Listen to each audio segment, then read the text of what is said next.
Bonjour Bastien Sibylle, bienvenue. Bonjour. Vous êtes donc l'initiateur de cette opération, l'opération Milliard, qui a été lancée officiellement le 26 mars dernier. De quoi s'agit-il ? Écoutez, c'est une opération qui, comme son nom l'indique, vise à réunir 1 milliard d'euros pour les acteurs de la transformation écologique juste. Alors, pourquoi est-ce qu'on déclenche cette opération ? On voit bien que nos sociétés, nos économies sont en train de prendre un tournant, qu'elles prennent du mieux qu'elles le peuvent, vers les questions écologiques et sociales. Mais globalement, ce tournant, elles le prennent avec les façons de faire du XXe siècle. Quelles sont-elles ? Elles sont des façons de faire tourner vers la rémunération du capital et des gouvernances orientées par lui, et puis vers l'innovation technologique. Or, nous sommes des milliers d'acteurs qui, sur le terrain, conduisons des organisations qui, sur ces deux plans, sont en rupture. D'abord, elles ne sont pas liées au capital de par leur structuration juridique, c'est-à-dire leurs gouvernances ne sont pas reliées à la détention du capital. Et puis, deuxièmement, elles travaillent plutôt des mécanismes d'innovation sociale, c'est-à-dire de la transformation de comportement, de façon de faire, de façon d'être ensemble, de consommer, de produire, plutôt que de l'innovation technologique. Donc notre sujet n'est pas d'opposer deux mondes. Notre sujet est de dire qu'il faut que les deux mondes existent et que ces milliers d'acteurs qui agissent partout sur les territoires portent une solution et que cette solution doit aujourd'hui être accompagnée massivement. Et c'est pour ça qu'on a ce chiffre qui est un chiffre étendard d'1 milliard, mais nous irons au-delà. Oui, et puis derrière ça, il y a évidemment une question majeure qui est la question du financement. On va l'expliquer et en parler en détail. Je crois qu'il y a déjà, peut-être que c'est encore plus, mais plus de 1500 dirigeants et dirigeantes de la transition écologique qui sont associés à cette opération Milliard. Alors, 1500, il y a forcément des profils très différents, mais d'où viennent-ils, qui sont-ils ? C'est forcément l'économie sociale et solidaire, pas que, c'est des fondations, ils viennent d'où ces dirigeants et ces dirigeantes ? Écoutez, d'abord, je pense que... Il y a plusieurs traits qui les caractérisent. Ce sont beaucoup des dirigeants et des dirigeants, c'est-à-dire ce sont des personnes qui n'ont pas renoncé.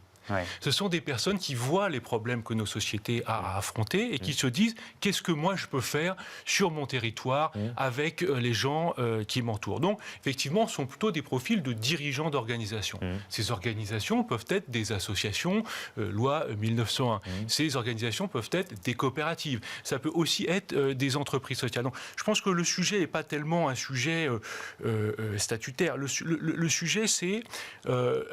qu'est-ce qui drive l'action ? Donc là, c'est clairement des acteurs qui veulent faire une différence sur le plan écologique et social. Et c'est la méthode qu'ils emploient. Et encore une fois, je reviens à ces deux fondamentaux des méthodes que nous soutenons.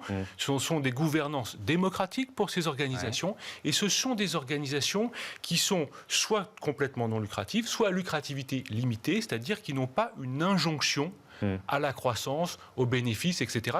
Et à la rémunération des actionnaires, c'est un élément important aussi. Voilà, c'est ça. Et donc, en fait, on y vient parce que, finalement, quand on réfléchit à la question financière, on réfléchit au modèle économique. Ou, inversement, quand on veut réfléchir au modèle économique, il faut réfléchir au modèle financier. Et quand on est dans des organisations qui ont à rémunérer leurs actionnaires, alors oui, il y a une forme d'incitation, j'allais dire de course, c'est peut-être un peu fort, mais d'incitation à la croissance. Or, on voit bien que sur un ensemble de secteurs, la transformation écologique n'est pas compatible avec cette croissance. Donc, il nous faut, pour conduire l'économie du XXIe siècle, une finance qui soit celle du XXIe siècle et qui ne peut donc pas être celle du XXe siècle. Quand on dit qu'on veut transformer l'économie pour faire la transition écologique, il faut aussi transformer les modalités d'accès au capital. On peut prendre un exemple qui est la coopérative Mobicop que vous avez cofondée, je crois, qui œuvre pour un covoiturage libre et gratuit et qui fait partie de ce groupe des licornes avec deux O. On en avait parlé déjà dans cette émission, c'est une douzaine de coopératives qui ont besoin de financement. En fait, c'est ça le constat. Pourquoi ? Parce que vous ne rentrez pas dans les cases, en quelque sorte ? Alors oui, donc d'abord, c'est un très bon exemple que vous citiez Mobicop. Mobicop, qu'est-ce qu'on fait ? On réduit l'impact écologique de la voiture en partageant les trajets. Quand vous faites entrer une personne dans une voiture, vous divisez par 2 son impact écologique. Si vous voulez diviser ou même réduire de 0,1% la consommation de carburant d'un moteur, ça vous prend des milliards de dollars d'investissement. Et c'est ce qui se passe à l'heure actuelle. Et c'est très bien que ces milliards soient dépensés. Mais vous êtes dans la comparaison innovation technologique, innovation sociale. Absolument. C'est ce que je veux dire, parce que Mobicop fait une innovation sociale et on voit que cette innovation sociale, elle a un impact écologique qui est majeur, puisqu'on divise par 2 directement l'impact. Bon. Mais pour faire rentrer les gens dans la voiture, il faut déclencher des mécanismes de confiance. Ces mécanismes de confiance entre les gens, ça demande des méthodes, ça demande des savoir-faire, ça demande des accompagnements, etc. Tout cet ensemble de méthodes, c'est ce qu'on appelle l'innovation sociale. Alors oui, c'est pas une innovation technologique au sens propre, et l'innovation sociale doit pouvoir se financer. Nous avons des équipes qui, sur les terrains, déploient ces méthodes et les inventent. C'est de l'investissement. Et cet investissement a un cycle économique, c'est-à-dire qu'il est comptabilisable, il est amortissable, et il génère de la valeur.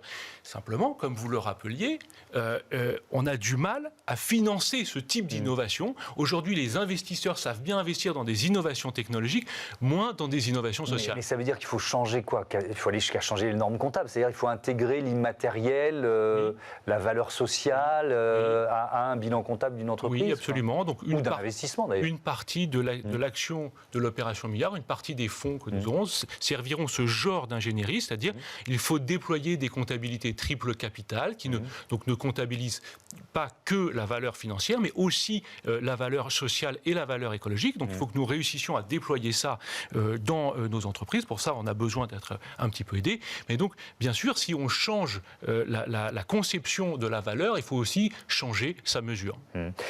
D'une certaine façon, il faut prouver, alors je simplifie, mais je dis les associations, les entreprises de l'économie sociale et solidaire, il faut prouver que c'est un modèle d'avenir. Est-ce que c'est ça aussi le défi? Alors, attendez, je crois que la question n'est plus de le prouver.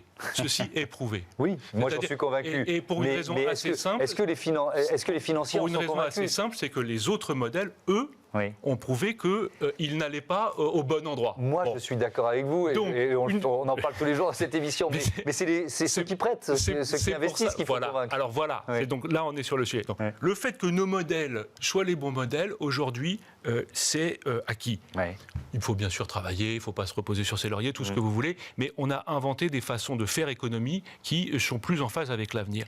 Donc maintenant, ce qu'il convient de faire, c'est de le dire avec fierté, mais de le dire aussi avec fermeté, parce qu'on ne peut pas, d'un côté, tous ensemble, société, se dire il faut qu'on invente une nouvelle économie et dans le même temps ne pas regarder d'autres modèles économiques qui ont fait leur preuve. Donc l'opération milliard est une opération financière, c'est surtout une opération de fierté et d'espoir parce que oui, nous sommes capables d'avoir d'autres modèles économiques pour le 21e siècle. Comment ça va se passer, cette opération? Qui peut y participer d'une certaine façon? Alors, tout le monde peut y participer. Nous sommes une opération citoyenne. Nous sommes une force civile qui propose à l'ensemble des citoyens qui sont concernés par ces questions de transformation écologique juste de nous rejoindre. Ensemble, nous allons constituer des thèses d'investissement. Donc c'est aujourd'hui le travail du mouvement, c'est d'avoir l'expertise pour constituer ces thèses d'investissement qu'ensuite nous allons négocier avec des opérateurs financiers. Donc vous voyez, on est en train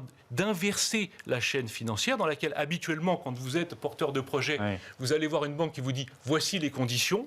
Là, nous sommes en train de dire nous allons nous-mêmes définir ce que doivent être les bonnes conditions d'accès aux capitaux pour conduire nos opérations de transformation écologique juste. Et je vais vous dire quelque chose.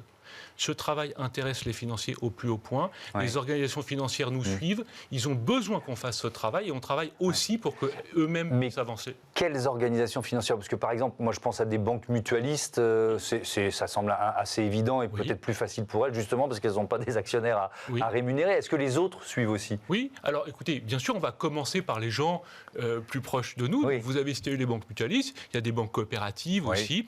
Et donc là, la réception est bonne, mais peut-être qu'effectivement, cela inspirera d'autres banques. Je voudrais rappeler que quand vous dites les banques mutualistes ou les banques coopératives, on parle de parmi les plus grosses banques françaises. Crédit Mutuel, disons-le, c'est un nombre énorme. 70 000 salariés et presque 4 milliards d'euros de bénéfices l'année dernière.